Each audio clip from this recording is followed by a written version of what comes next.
Shalom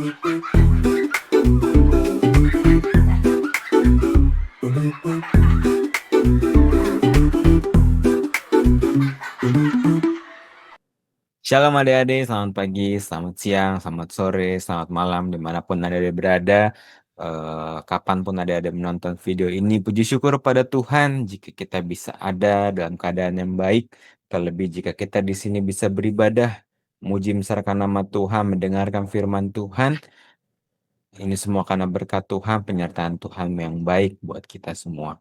Hari ini kita akan kembali disegarkan oleh pemberitaan firman Tuhan. Firman Tuhannya hari ini kita akan baca dari Markus 5 ayat 25 sampai 34. Yuk sama-sama kita baca dari Markus 5 ayat 25 sampai 34. Akan dibuka di Alkitabnya, baik yang di Alkitab yang buku maupun yang di HP. Kita buka, Kak Joshua bacainnya. Adalah di situ seorang perempuan yang sudah 12 tahun lamanya menderita pendarahan. Ia telah berulang-ulang diobati oleh berbagai tabib sehingga telah dihabiskannya semua yang ada padanya. Namun sama sekali tidak ada faedahnya, malah sebaliknya keadaannya makin memburuk. Dia sudah mendengar berita-berita tentang Yesus, maka di tengah-tengah orang banyak itu ia mendekati Yesus dari belakang dan menjamah jubahnya. Sebab katanya, asal aku jamah saja jubahnya, aku akan sembuh. Seketika itu juga berhentilah pendarahannya dan ia merasa bahwa badannya sudah sembuh dari penyakitnya. Pada ketika itu juga Yesus mengetahui bahwa ada tenaga yang keluar dari dirinya, lalu ia berpaling di tengah orang banyak dan bertanya, "Siapa yang menjamah jubahku?" Murid-murid menjawab, "Engkau melihat bagaimana orang-orang ini berdesak-desakan dekatmu dan engkau bertanya, 'Siapa yang menjamah aku?'" Lalu ia memandang sekelilingnya untuk melihat siapa yang melakukan hal itu. Perempuan itu yang menjadi takut dan gemetar ketika mengetahui apa yang terjadi atas dirinya, tampil dan tersungkur di depan Yesus dan dengan tulus memberitahukan segala sesuatu kepadanya. Maka katanya kepada perempuan itu, "Hai anakku, imanmu telah menyelamatkan engkau. Pergilah dengan selamat dan sembuhlah dari penyakitmu." Haleluya. Kita bersyukur pada Tuhan jika hari ini kita bisa kembali mendengarkan firman Tuhan.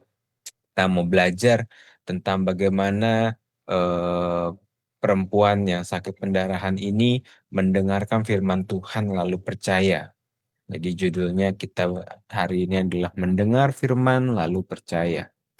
Jadi seperti yang tadi kita udah baca ya, suatu ketika memang Tuhan Yesus, kalau misalkan ada dibaca di ayat-ayat atasnya gitu ya, Tuhan Yesus lagi pelayanan, dia keliling gitu ya, sebelumnya di pasal perikop sebelumnya Tuhan Yesus menyeberangi danau, terus habis itu pas balik lagi Tuhan Yesus disamperin sama orang gitu ya, disebutin di situ ada namanya Yairus, dia kepala rumah ibadat. Si Yairus nih cerita, "Tuhan, anakku sakit, bisa nggak kamu Tuhan ke rumah gitu ya untuk menyembuhkan gitu." "Oh iya, oke." Tuhan Yesus mengiyakan dan akhirnya mereka perjalanan gitu ya. Nah, waktu itu banyak orang gitu ya bersama-sama dengan Tuhan Yesus, eee bergerombol gitu ya, ngikutin gitu ya. Jadi pas Tuhan Yesus mau jalan ya akhirnya, banyak orang juga ngikutin. Salah satunya adalah perempuan yang tadi kita baca gitu ya. Kita tadi baca bahwa ada perempuan ini dia sakit udah selama 12 tahun, sakitnya, pendarahan kalau di Alkitab tulisnya, di mana dia udah coba segala macem, udah ke dokter segala macam, tapi tetap aja nggak sembuh gitu ya. Kesannya jadi kayak nggak ada efeknya, nggak ada gunanya dia ke dokter-dokter itu. Nah, perempuan ini ditulis dia udah pernah mendengar cerita tentang Tuhan Yesus. Jadi dia udah pernah dengar cerita-cerita, mungkin kesaksian-kesaksian dari orang-orang sekitarnya dia, atau ya mungkin dia dengar aja gitu ya. Dan, disampaikan bahwa perempuan ini beriman bahwa dia bisa sembuh cuman dengan menyentuh jubahnya Tuhan Yesus aja.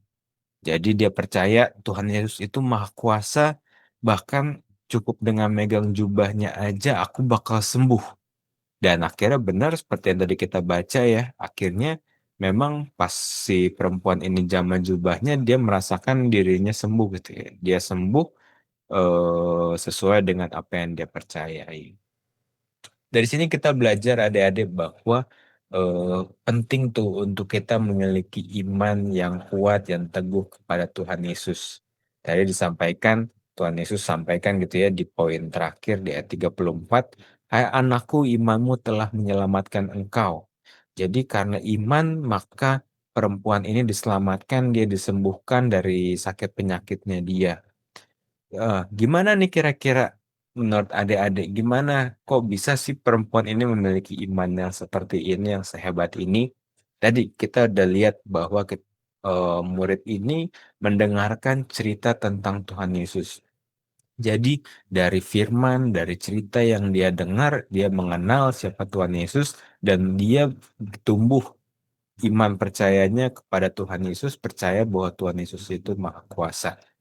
Akhirnya eh seperti yang dia percayai, dia dapat kesempatan gitu ya untuk ketemu sama Tuhan Yesus, dia eh, menunjukkan gitu ya bahwa dia percaya, bahkan tadi ya dengan dia pegang jubahnya aja dia yakin dia bisa sembuh gitu ya, nggak perlu pakai prosesi-prosesi, mungkin harus seperti apa, ada gerakan-gerakan seperti apa, dia eh, apakah harus dia berlutut, megang kaki Tuhan Yesus apa segala macam? Enggak, dia percaya bahkan cuman sederhana. Yang penting aku sentuh aja jubahnya dia gitu ya. Di tengah segala kerumunan banyak orang, dia yakin gitu ya, cukup dengan pegang jubahnya aja dia bisa sembuh.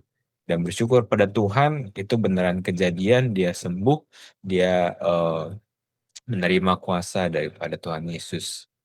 Kita ingat gitu ya, ada ayat yang Kak Joshua juga mau ajak kita baca di Roma 10 ayat 17. Di situ disampaikan tentang bagaimana iman itu tumbuh dari pendengaran akan firman Tuhan. Jadi kalau ada baca Roma 10 ayat 17, Kak Joshua bacain. Jadi iman timbul dari pendengaran dan pendengaran oleh firman Kristus. Seperti yang dirasakan, seperti yang tadi kita juga lihat dari ceritanya perempuan yang sakit pendarahan ini, imannya tumbuh karena dia mendengar cerita-cerita tentang Tuhan Yesus.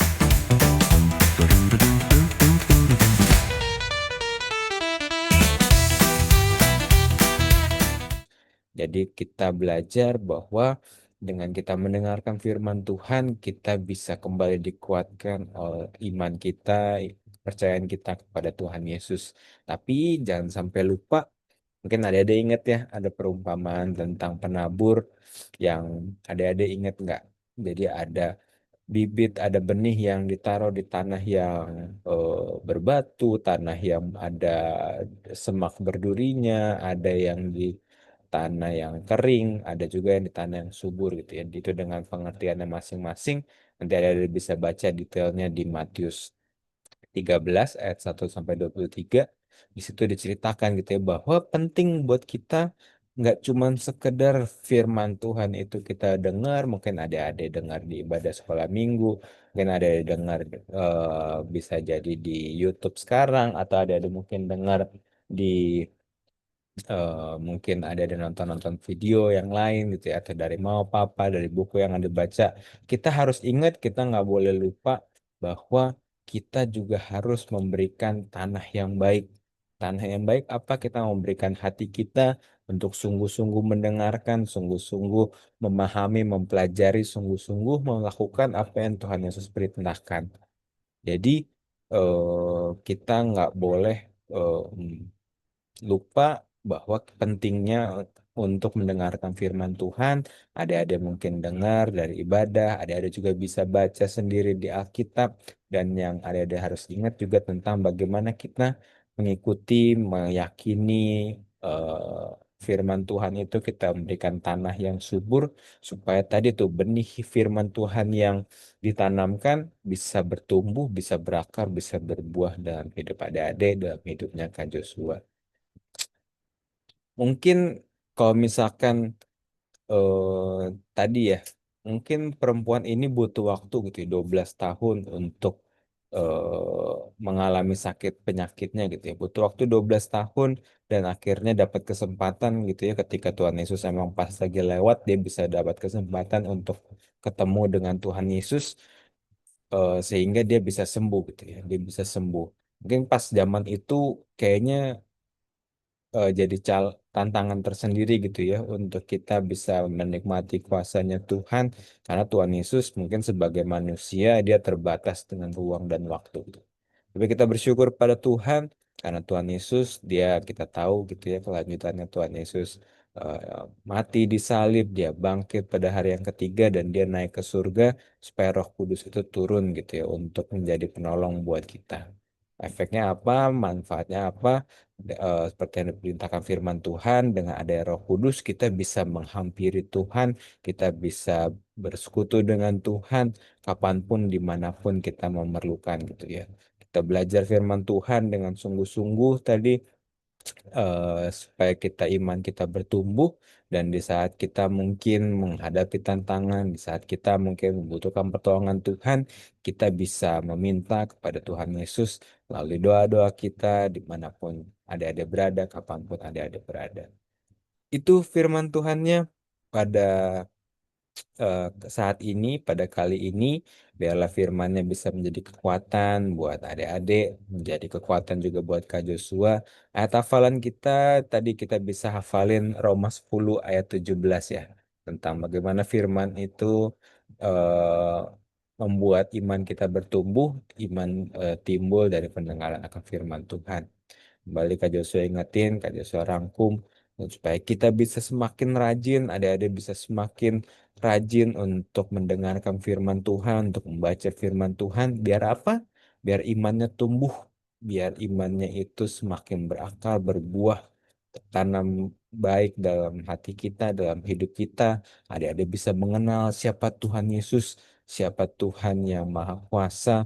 Iman kita bisa semakin kuat dan pada akhirnya dengan iman ini juga kita bisa diselamatkan. Seperti itu. Yuk kita mengakhiri firman Tuhannya pada saat ini. Kita mau bersatu dalam doa. Mari kita bersatu dalam doa. Tuhan Yesus, terima kasih buat firman Tuhan yang Tuhan sudah kembali ingatkan buat kami. Bersyukur atas penyertaan Tuhan. Kami mau belajar dari perempuan yang Tuhan sembuhkan karena imannya Tuhan. Dia sakit pendarahan 12 tahun, namun dia tetap beriman pada Tuhan karena dia mendengarkan firman Tuhan. Dia beriman bahwa Engkau Maha Kuasa, bahkan hanya dengan menyentuh jubahmu saja Tuhan, dia percaya dia bisa sembuh dan Tuhan menyelamatkan beliau Tuhan. Yang belajar seperti perempuan ini, ajar kami ya Tuhan untuk terus dan terus belajar firman Tuhan, mendengarkan firman Tuhan, membaca firman Tuhan, dan biarlah juga kami mau belajar untuk memberikan hati yang terbaik, tanah yang baik buat benih firman Tuhan, supaya firman-Nya bisa tumbuh, berakar, berbuah dalam hidup kami.